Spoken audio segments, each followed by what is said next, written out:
Creamer Media's Mining Weekly is speaking to Neil Pretorius, the CEO of DRDGold. That social development that you try and promote, that informal economy that you try and promote, how successful are you in doing that? Yes, look, there's no finishing line there, and one will always feel that you're not doing enough. But I suppose for the families that have bought into our offering, maybe it's been a lot. When we launched this, and this is also a program that's been going now for more than 5 years, maybe even more than 8 years. Our communities, many of our communities, are people who really live in abject poverty. They're dependent on social grants. There are very few opportunities. So we decided that we're going to be that first step out of poverty. So something very basic, very intuitive. Start with nutrition, the ability to feed your family. And that's where the broad-based livelihood program, that's where that originated. And we've got a very good partner in charge of the implementation of this project, Umsizi, and they've been with us for many, many years. So that's the first step, poverty alleviation and also youth education. So instead of investing in schools, and we did, a library here and a kitchen there and ablution facilities there at schools and so forth, and paving and parking areas and so forth. But we didn't build schools. We appointed teachers. We hired teachers, maths and science and accountancy teachers, and we offered extra classes to children from those schools. So it was really the first step out of whatever the situation was at that point in time.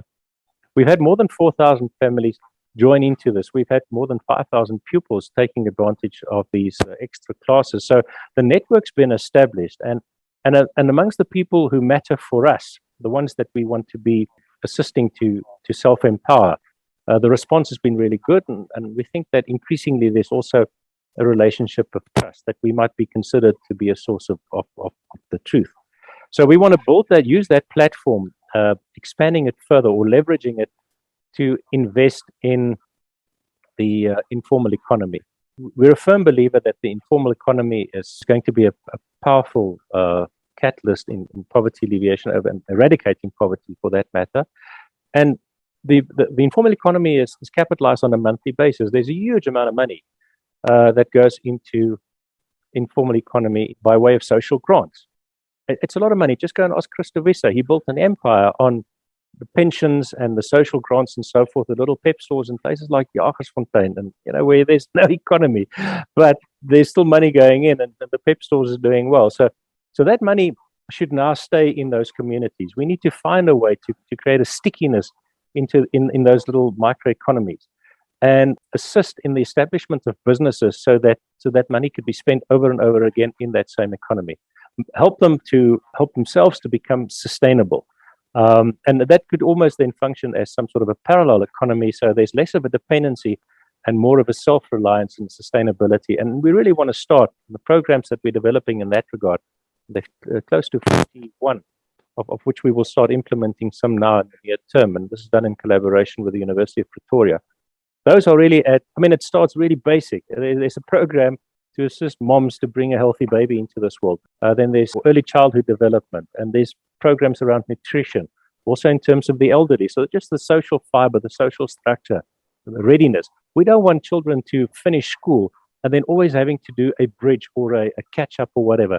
We want the kids from those schools to go to university and be ready to go to the first lecture and understand what the lecturer is saying. I think it affects your self-awareness. It affects your confidence if you need to do some sort of a bridge course, because the quality of education that you had access to simply did not prepare you for university. So the programs are aimed at that. And I know this is very, very ambitious, but I said to you earlier, there's no finishing line. And then also in terms of optics of living conditions, of just cleanup, refuse services, etc., etc.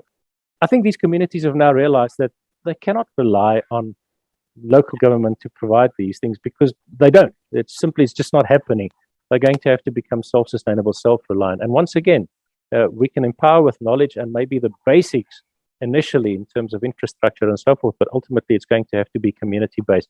And the same with regards to their economy. What are the needs in those economies, in those communities? And where are those needs being met? Does the money come in and then bounce and go out back into Checkers and all these other retail stores? Or is it being spent right there in that community? And we think that one can get this thing going where it's spent in that community. If you make it in the informal economy, you're a remarkable individual because you're making it with no resources, no training, no capital, no nothing. Can you imagine if you take capital and resources and knowledge and just a model to many of those entrepreneurs and you enable them in that way? Can you imagine just the potential of those communities? It would be fantastic. And it could be the thing that assists South Africa to develop away from this, society and these communities being a risk, to rather these communities being part of the success story of our democratic ideal of what it is that we want to pursue. Fewer people going forward are going to find employment in the formal sector. Here we call it social grant. In the rest of the world, they call it, was it universal income or something? It's the same thing. There are no jobs because the shape of the economy is changing. And unless communities establish a sustainable sort of system within which they can interface economically, commercially, we're going to have a very big problem. And we think that those communities are hungry, they're ready. It's up to themselves to really get out of the situation that they're in and provide a better future for their kids. And the private sector, corporate South Africa, I think we can play an enormous role. And the knowledge is there, the models are there, the programs are there. It's now a matter of rolling them out, and rolling them out in such a way that the communities own them. To show up and say, great news, we know exactly what you need. We're here to help. That's the quickest way to get free will out of that community. You go then you can consult. You say that there's a product, there's knowledge that you can apply. And if you do it in a certain way, then it will assist you in self-empowerment and in creating long-term sustainability. Those are the programs that we've in fact seen do exceptionally well. And that's the model that we want to take into the communities where we're active.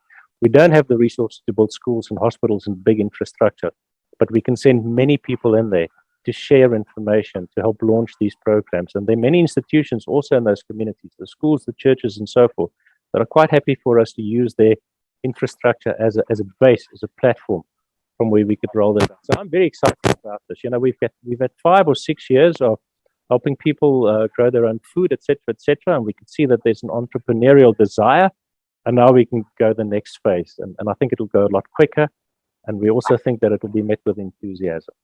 There's still a lot of dumps between Soweto and Johannesburg. I think you once described it as an historic Berlin Wall. Now that we've got red tape, SAR, SIPO and COSI, can't you get in there and see that the red tape is cut? And can't we get the people living closer to the cities and not having to travel in taxis by actually turning these dumps to account? Absolutely. In my view, still the most effective way of just improving quality of life in and around Johannesburg.